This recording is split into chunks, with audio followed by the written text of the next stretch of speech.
ॐ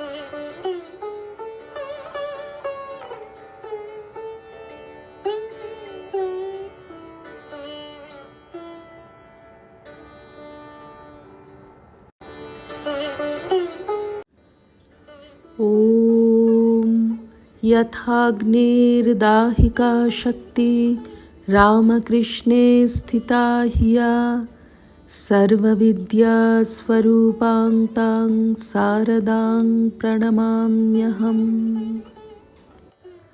শ্রী শ্রী মায়ের কথা। শ্রী সুরেন্দ্রনাথ সরকার। পরদিন আমরা স্নান করিয়া পুষ্পাদি সহ প্রস্তুত হইলাম। আদেশ হইল, এক একজন করিয়া এসো।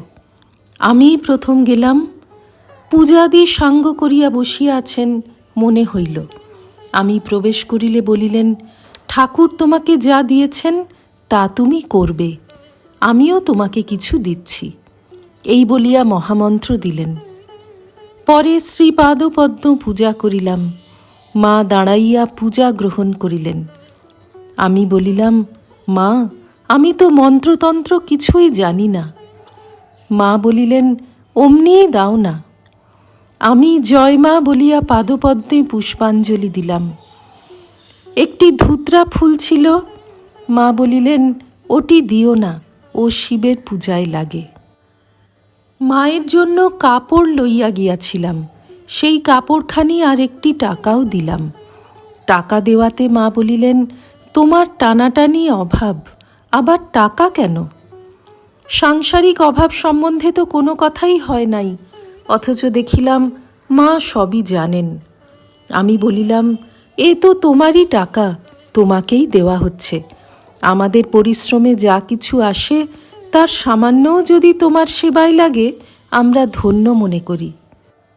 মা বলিলেন, আহা, কি টান গো, কি টান।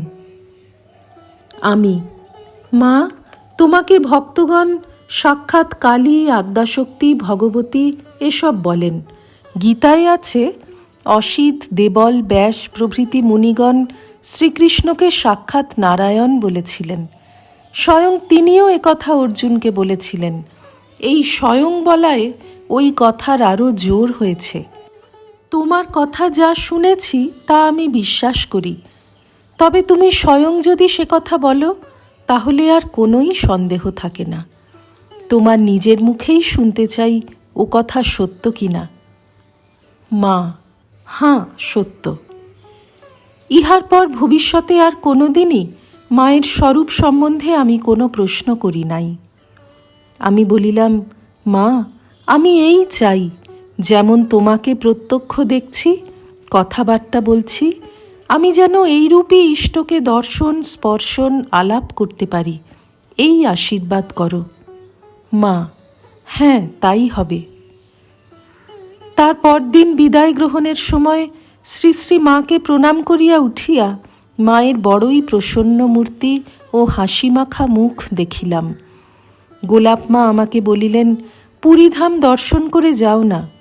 আমি বলিলাম, আর কি দেখব, মায়ের পাদপদ্মই আমার অনন্ত কোটি তীর্থ, আর কিছুই চাই না। মা আমার কথা শুনিয়া বলিলেন, থাকগে, নাইবা গেল, দরকার নেই। দ্বিতীয় দর্শন 1912 সনে মে মাসে উদ্বোধনের বাটিতে। এবারে শ্রীযুক্ত রাজেন্দ্র মুখোপাধ্যায়ের ও আমার সহধর্মিনীর দীক্ষা হয়। শ্রীমতী রাধুর অসুখ থাকায় বিশেষ কোনো কথাবার্তা হয় নাই। আমার গর্ভধারিণী ও মাতামহী আমার সঙ্গে ছিলেন। আমার দুটি ছেলেও ওই সঙ্গে গিয়াছিল। তাহারাও শ্রী শ্রীমাকে দর্শন স্পর্শন করিয়া ধন্য হইলেন। শ্রী রামকৃষ্ণার্পণমস্তু।